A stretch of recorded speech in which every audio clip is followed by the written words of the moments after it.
Hello and welcome to the debate. I'm your host Salam Makboul with you at BTV World. In today's show, we're going to be taking a look at two important stories.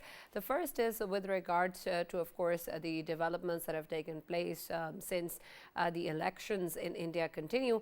And as before, as previously seen, also there is a lot of rhetoric with regards to Pakistan that is being dragged into the politics of India.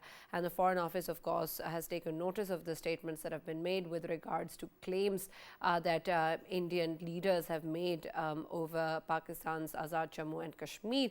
And this is important, particularly in terms of the habitual way that these leaders talk and act in terms of Azad Jammu and Kashmir. And of course, since Article 370 and 35A, the unilateral decisions of India that were taken in this regard have, of course, also given more a movement towards this particular sentiment. And then, of course, the elections in India have also been a major reason why this is coming. So, however, of course, this is something which is completely unacceptable and has been once again reiterated by the Foreign Office, saying that this needs to stop immediately and that there is absolutely only one way forward as to the resolution of Jammu and Kashmir, and that is, of course, as per the aspirations of the people of Jammu and Kashmir and, of course, as per the UN Security Council resolutions.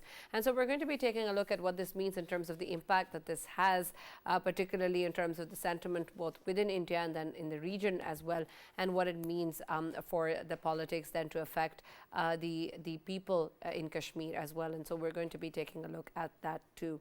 In our next segment, we're going to be focusing on Pakistan's fight against terrorism, and of course, this is something that continues. And unfortunately, the spike in terrorist activities since the U.S. troop withdrawal, and then of course the end of the ceasefire with TTP, has resulted in a number of attacks, particularly in KP and Balochistan. And of course, the Pakistan Armed Forces have thwarted all such elements and have been fully prepared to deal with these terrorist activities.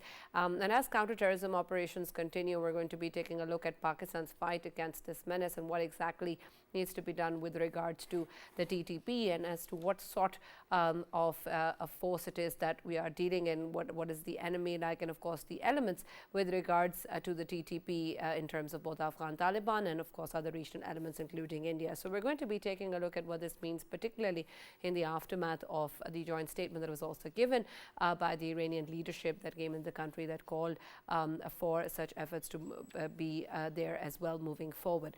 That's it that we have from the show with regards to the segments. And for this and more, as always, in the studios, I've been joined by senior analysts Farooq Batafi and Raja Faisal. And for our first segment, we've also been joined by senior leader APHC, Mr. Altaf Hussain Bani. Thank you very much, Bani Sahab, for joining us and being a part of the discussion.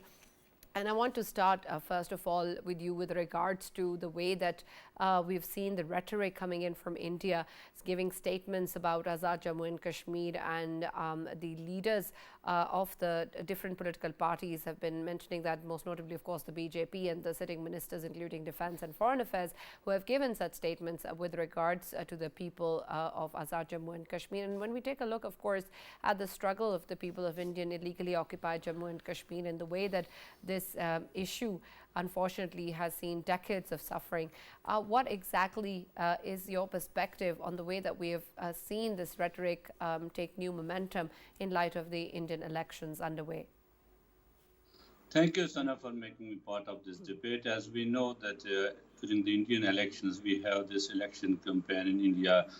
This whole system will comprise of 44 days, a long election campaign. And we have seen Pakistan and Kashmir has always remained part of the Indian election campaign. But at this time, we were thinking that perhaps BJP will go into the elections with its agenda of what they call they have achieved the development in India and a growth rate in India, developed India. So they will go by this in the election and will try to win the elections for the third term. What they claimed at the first, it was that Abki Bar 400 par, so at this time we will have more than 400 seats. And then especially they mentioned in their claims that they will achieve 370 seats, and it has special reference to Kashmir. When they say 370, it was special reference to Kashmir. To start with, it was thought that they will behave positively as their election manifesto. They did not name Pakistan as such things, but as we saw, the first round of elections which took place on the 22nd of the April, uh, the projections which were released by different uh, uh, people, that the BJP, the voting patterns which were seen, that BJP was on the losing front. So this caused a panic in the BJP circles in the whole of the Indian BJP polity. And for the first time, the Indian Prime Minister himself came with such remarks about the Muslims, which he himself did not do for the last 8 years in power. But although his all colleagues and other BJP leaders and the officials were doing all this, and state did condone all those actions, all those atrocities, all those discrimination which was carried out against the Muslims in India. But Prime Minister always remained mum on that. But for the first time, he came with such a discriminatory and hate speech in Rajasthan. And with that, we saw the Indian Defense Minister Rajnath Singh, and also Indian foreign minister in Bangkok or somewhere else. He was talking about the terrorist industry, Pakistan infiltrating in Kashmir and this and that, and by making Kashmir again a part of the election. And this all shows that the BJP at the current front in Kashmir, also in Jammu and Kashmir, Indian occupied Kashmir, in the seats which they are contesting elections, it is now evident after 6 years of their rigorous uh, uh, their repression against the political dissident in Kashmir, against all the freedom struggle and freedom long leaders in Kashmir, putting them behind the bars and all that, and telling that we have created normalcy in Kashmir and development in Kashmir, and selling this mantra to the international community. But we saw BJP failed any of the candidates in the Kashmir Valley's 3 seats. They could not find a candidate in those 3 seats of the Kashmir Valley. While as in the 2 seats in the Jammu, they are facing a defeat there, what the projections say. So what they have to say now, they built the Ram Mandir that they sell, that was sold, that they created the Ram Mandir. They abrogated Article 370. This was done, but now their claim is that they will reclaim the Azad Jammu and Kashmir. It's a part of India, and also the Gilgit-Baltistan, all that, creating a warlike situation, and again telling the Indians that we are going to do this. And this is another way of their cementing their vote bank in India. But this has created shock waves not only in Indian polity, but also in the Indian public. Indian public resentment is on these things. There is a lot of saying that now the BJP is again going back to its back foot, and selling the same rhetoric to the public, which they used to sell in past, because the unemployment in India has risen. They are not in a position to cope up with that. The growth, they say, that is what we saw in the recent reports by the international bodies, that the Indian wealth, which is there, it is with the 1% of the population in India, and where the Indians are the most poor, the poor living in India, the poor living in India. So these disparities, all this polarization in India, which was caused by the BJP in past, and before the elections, even still the people think that BJP will have the party. But I think BJP has a difficulties in winning the elections, and because it's a long election campaign, so they are trying again that rhetoric by which they achieved the victory in first and second in 2014, and then also in 2019 by creating false flag Right. operations. We saw what they had been doing. Right. And Faisal, of course, we've seen so many actions that have been taking place by the BJP with regards to anti Muslim sentiment, anti Pakistan sentiment as well. And of course, this rhetoric is part of that as well. But when we talk about the status of Jammu and Kashmir, it's very important that it is understood both by people within India and, of course, internationally as well, that this is a disputed territory and there is only one resolution as per the UN Security Councils. But with regards to these statements coming in and such sentiments and rhetoric coming forward with these leaders, including the PM himself, what exactly will this amount to internationally? When of course we're talking about it, our Foreign Office has spoken about it, but there's so much more that has been done with impunity. What will these statements that everybody understands as part of the political rhetoric as per the elections in India, what is that going to amount to?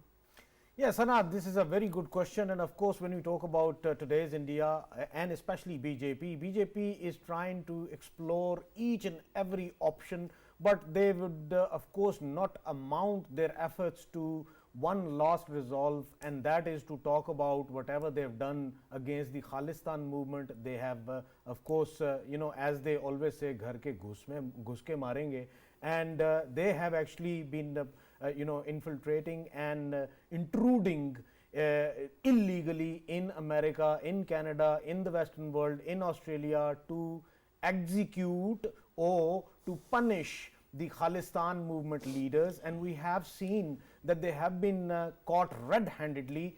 They can actually use that as well, but for now they won't. Reason being, as long as they are using rhetoric against Pakistan and related to Pakistan in front of their own voters, they can claim on the later stages that that was just the political slogans, and it has no reality on ground. We have been just using it for the elections, and these were merely the political slogans. But of course, if they do use the Khalistan movement aspect, and the way they have been, of course, rogue assassins wing was on the, of course, advice and malafide intention of BJP's Modi and BJP's national security advisor Ajit Doval. It was their idea to, of course, execute them, assassin them abroad, and they have been doing it. They will never claim that they have done that.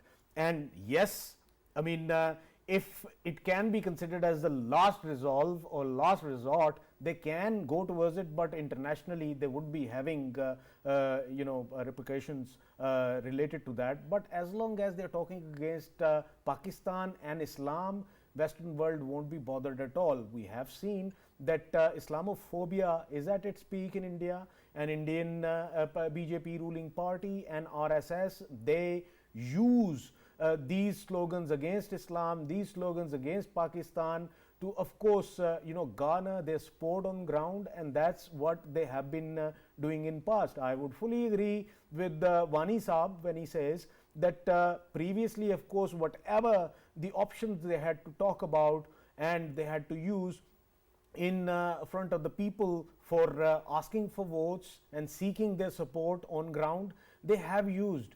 Be it, talking about, I mean, I still remember Modi started his campaign with the, slogans related to, we are the ones we actually went to Chandrama and their, of course, moon exploration program. They talked about it, that we did it, nobody else done that. And then they started talking about how they have improved the economy, whereas on ground people say that, almost 800 million people, they are still out of job, and they haven't got the proper job in India, in today's India. And then they started talking about roads they have made, but still people claim that more than half of the population of the country still does not have the adequate roads to reach out to their own obviously places. And then they start talking about we have revolutionized in terms of economy. Then people actually counter them with cherry picked names. Yes, they are the ones, these are the industrialists who are winning everywhere. Reason being that they have aligned themselves with the BJP, they have aligned themselves with the RSS, and they are hardliners, and they are the ones who are actually giving kickbacks to BJP. That is why they are flourishing. Then they started talking about other things as well, how they have enhanced their defense capabilities, and how they are eyeing upon safeguarding, not only safeguarding their country, but of course they are eyeing upon creating it into a Mahabharat and Akhand Bharat, and that's how they started. And then they came towards very minnow kind of brains they have, they got activated, and them brains, they gave them idea to, of course, talk about the Muslims, that these were the intruders, and these were the Ghusbhaitiyas who actually came to India, and they never went back. And they started these kind of slogans saying that, oh, they are here to obviously occupy your land, eventually their population would be greater than you, and then you are going to be nowhere. So they started injecting once more hate amongst their masses to garner more votes. And at the same time, when we saw that the 24 parties, the alliance of the 24 parties was talking about secular India, and was talking about giving rights to Muslims, rights to other minorities of India, and talking about how it would be a democracy in the actual sense, in the full essence, and rights of the people would be given to people at large, and not only merely to segmentations of the society like RSS and the hardliners. Whoever believes in Jai Shri Ram will be given the rights. Rest of all, they can go to hell. This is what has been taking place in recent India, what we saw. And now slowly, when they are seeing that their options related to Islam, related to Muslims, Christians, and other minorities, even including the Dalits as well, that they are getting exhausted. Now they are coming towards the LOC slowly and gradually, and now they will start rhyming about once more that, oh, remember we went there and Ghuske Mara after Pulwama. Then they won't tell them the next story, and people would tell them the next story. Yes, Mr. Modi, we know whatever you did after Pulwama, but you forget to tell us what happened in reaction from Pakistan, and that was that they gobsmacked you, they gave you a bloody runny nose, and you actually ran around and you had nowhere to hide your face. Right.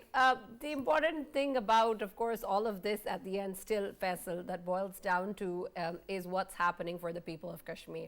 And I want to understand that with reference to whatever aspects that, of course, Pakistan is putting forward on multiple platforms and whatever actions that we have taken. And while, of course, commendable, I just want to also understand the impact that there is on the people of Indian illegally occupied Jammu and Kashmir. And Farooq, in 2019, when we saw the unilateral actions by India, of course, there was a lot of movement from Pakistan as well, putting forward the stance of how this is completely inappropriate and unacceptable. But we're sitting in 2024, and there's nothing that has been done about that. And I understand substantially it doesn't change the status, it's still disputed.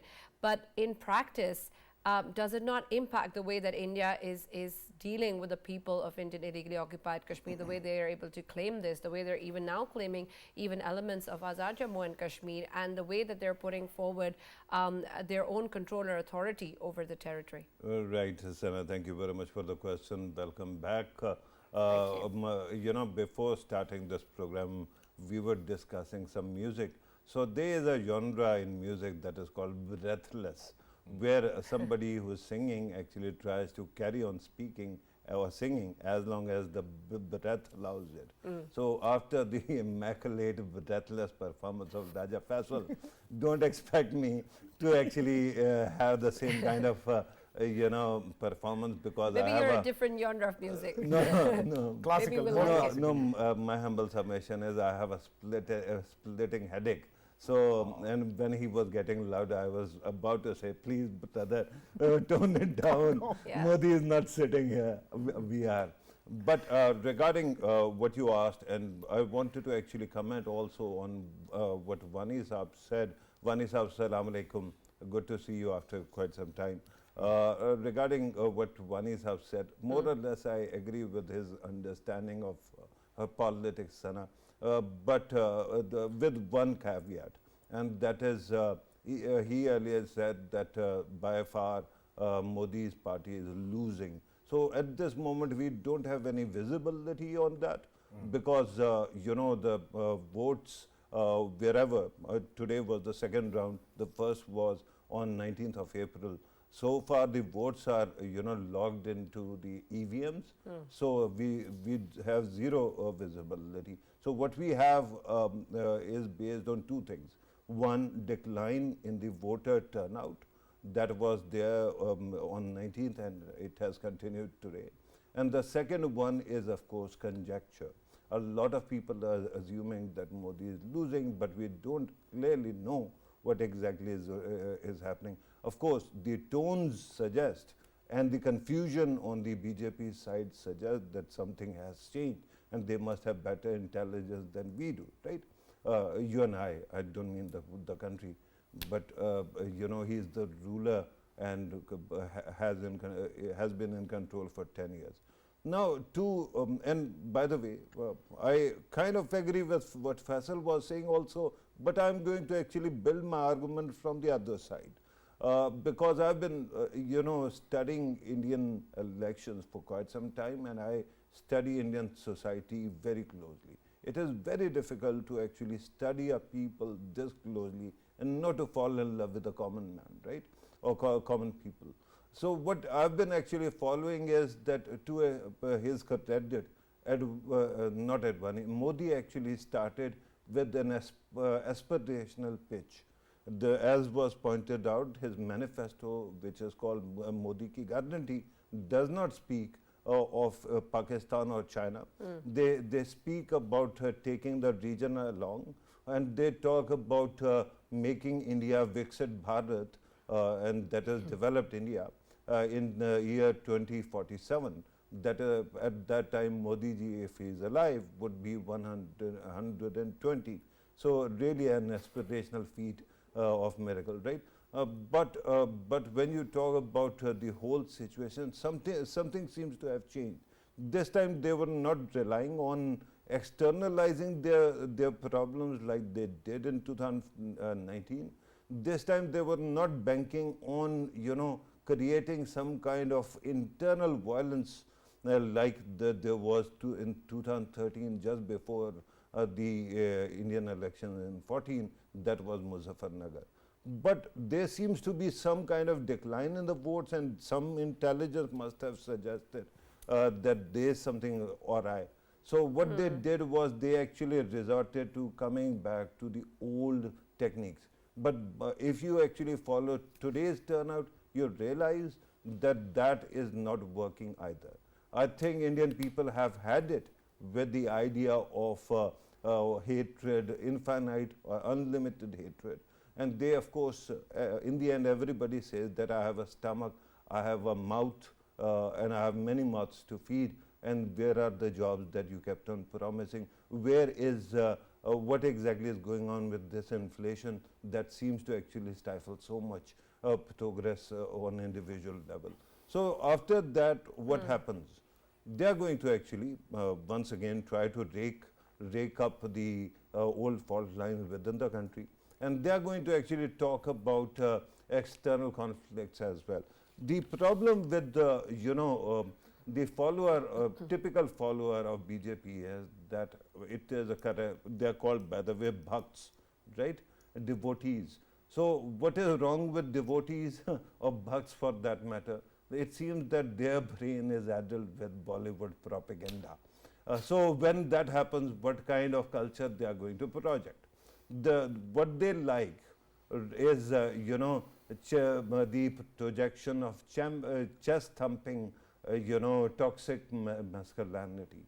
Ghar mein ghus ke marenge, as was pointed out by Raja Saab. Then, of course, there are many other interesting things for that matter. If you have said something, we are going to actually pay you in kind. So if you are calling your Kashmir Azad and our Maqbooza, so we are going to call your Kashmir Maqbooza. Right? I understand that I must be running out of time, but I very, you know, quickly wanted to actually wrap up all this.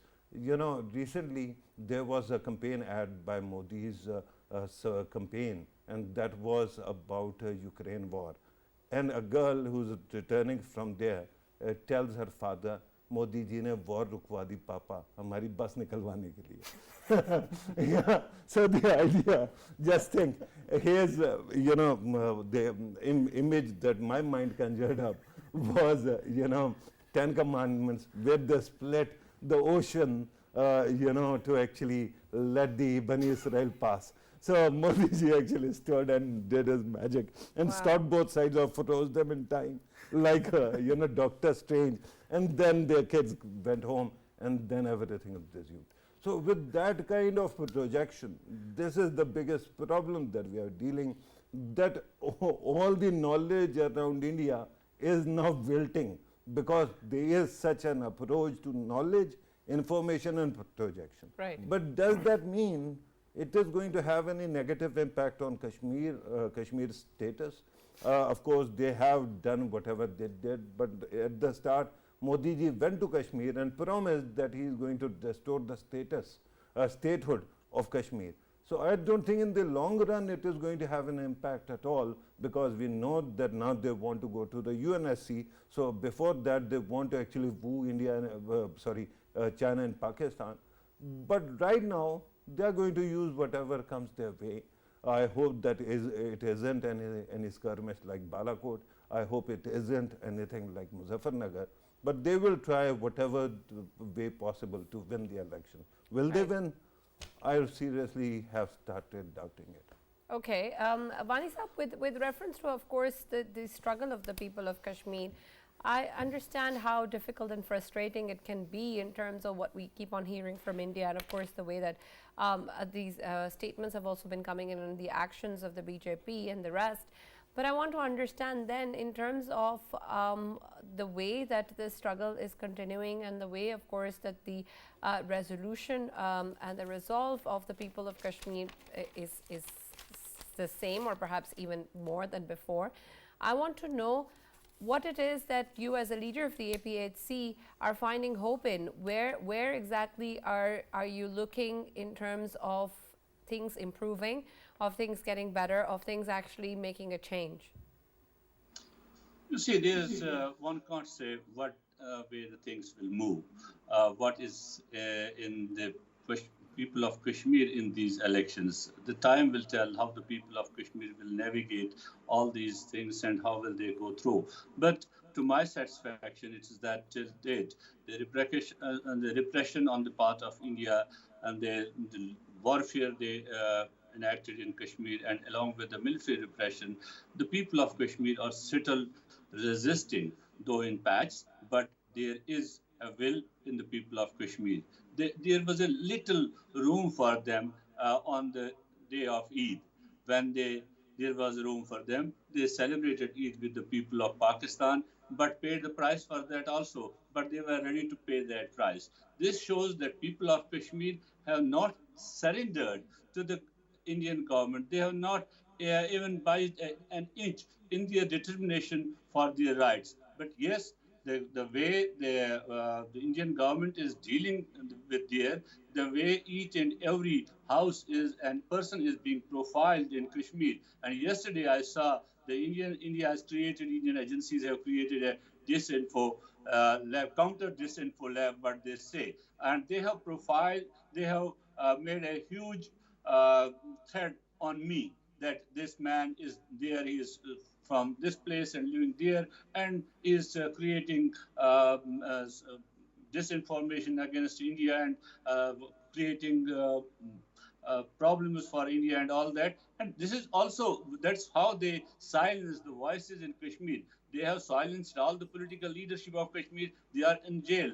But those leaders have not surrendered before India. They could have come easily out. But the leaders are very much determined in their resolve. And so are the people outside Kashmir who are determined to do whatever they can do for the cause of Kashmir. And I hope our next generation, is much more aware of the what Indians have done to the Kashmiris as a whole, to the society, that is why Indians are now taking away, they are changing the syllabus of Kashmir, they are changing the history of Kashmir, they are changing the language and art, culture, each and everything, trying to Indianize. But the people of Kashmir who are outside, they are preserving all those things, what India has done in Kashmir, and our future generations will come to know what India has been doing in Kashmir, and the Indians will have to pay for that. Right. Thank you very much, Altaf Hussain Wani Saab, for joining us and being a part of the discussion. We conclude our first segment, and we're going to be taking a look now at Pakistan's fight against terrorism and, of course, the spike in terrorist activities in the country. And, of course, with regards to what it is that we understand with these terrorist groups and what it is that is our strategy and approach, especially given the situation now and this renewed fight against terrorism that Pakistan is currently in. Faisal, of course, the TTP is one such element that we have been dealing with, and there are many others. But of course, in Pakistan, this is one of the major threats with regards to terrorist activities in the countries. But of course, all of the terrorist activities in Pakistan or elsewhere also find links beyond the borders. And so I want to understand, when we take a look at what we're doing and what strategy we have in mind, particularly with the TTP, how are we going to expand this to a more regional cooperative stance, and what elements can we take a look at beyond just looking for reassurances from other countries that their territory is not used against any assault, despite the fact that we know that safe havens continue to be provided to them? Yes, Sana, it's a very good question. When we talk about, of course, TTP and other of the banned outfits and terrorist outfits who are residing within the boundaries of Afghanistan right now, our strategy, of course, is to counter them, and to counter them effectively. Of course, we know that there are other neighbors as well of Pakistan, like Iran, like China, like Central Asian republics as well, who have the same sort of threats and reservations on Afghanistan. And when we talk about all of these outfits, of course, countering them, it is possible through the positive engagement with the rest of the neighbors of Afghanistan, because we have to keep on reminding Afghan Taliban regime that this is what their immediate duty was expected from them, and that was to, of course, ensure that their land is not being used against any of the neighboring countries, including Pakistan. But of course, if it does not work out, then of course Pakistan would go to any length to safeguard our borders, be it, of course, as we saw in recent past, the surgical strikes were conducted within the 3 of the provinces of Afghanistan, neighboring provinces, bordering provinces of Afghanistan, owing to the fact that all of these TTPs, they are being catered there. And now, of course, Sana, I just wanted to highlight another thing today about the mindset of TTP. And if we talk about the TTP's mindset, I mean, I have always maintained this, and once more I want to reiterate the facts, and that is that these are the factories of terror factories, and of course their product is suicide bomber, their product is a terrorist, and that is how they work. But if we talk about the leadership of the TTP, I mean, in previously we had names like Umar Khalid Khorasani, Mufti Hassan Sawati, Mullah Fazlullah, Mullah Atikur Rahman. They never took the front stage in terms that leading from the front. They never led their forces. They made the products and they sent in Pakistan, and they conducted them, and of course they carried out terrorist activities like this. But what was their fate when their associates and people around them, when they got to know the realities of their handlers like Umar Khalid Khorasani and all of these people, they got murdered within Afghanistan in their safe hideouts, and if they in their luxurious lifestyle, they got murdered out there. And same is going to happen with people like Mufti Noor Wali, Muhammad Khorasani, Mangal Bagh, Fakir Muhammad. These are the people who are leading today's TTP forces, and they are the ones who will be having the same kind of fate as their, of course, predecessors. And these people are going to be assassinated by their own people. Why? Because the machines, they are not creating people, they are creating machines who are of course activated within Pakistan and other places as well to carry out the terrorist activities. They will finally realize that they are being used by these beasts, and these beasts would be, of course, taken to hell by themselves, and but this will go right. This will happen. And one more thing I wanted to highlight here, very important fact, and obviously my source, well-placed source, tells me that very recently $50,000 stipend was given to the TTP leadership by some of the closest of TTA. Now TTA needs to tell Pakistan and rest of the neighboring countries as well, why they are investing this money. Are they investing this money because of the reason that TTP was obviously in alliance with TTA during while they were fighting against Americans, or it is money that is coming from somewhere else and to of course transfer them? And one more thing, I want to remind Taliban sitting in Kabul that very recently we had a statement coming out from of course Mullah Habatullah Akhundzada, a very nice voice, a person who is being considered as someone who talks the rationale, who talks the sense, and he said to his fighters at that time and to his followers in Afghanistan at that time that waging a war against a brotherly country like Pakistan is a crime. He said it at that time. He said it is haram. But of course, TTP and few of the elements of TTA, they are not listening to them. This is the time that they must listen to these kind of voices. And if they won't listen to these kind of voices, then of course Pakistan would fix them. Right. Faisal, what I wanted to interject with and ask was something that you were saying earlier. And I want to have a question with regards to the statements that you have made in terms of the mindset of the TTP and how they're factories of terrorists, and of course, with regards to their leaders being assassinated by their own people.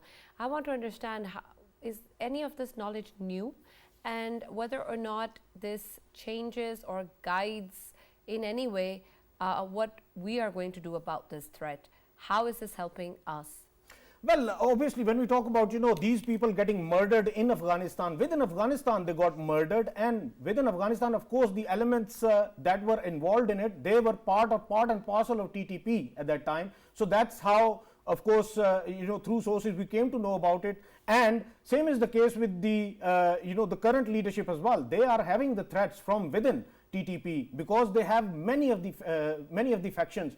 What we have to do is to take them to cleaners like we have been doing in past, because I think this is not the time to talk to the certain groups or not talk to the certain other groups and counter them. It is about countering them all at large. Right, but I think we're beyond that anyway. We have a zero tolerance policy, but I want to understand, Farooq, Faisal talked about the mindset of the TTP, and I want to understand whether or not is there any margin for us to even try and understand these terrorists or these terrorist organizations anymore? Are we still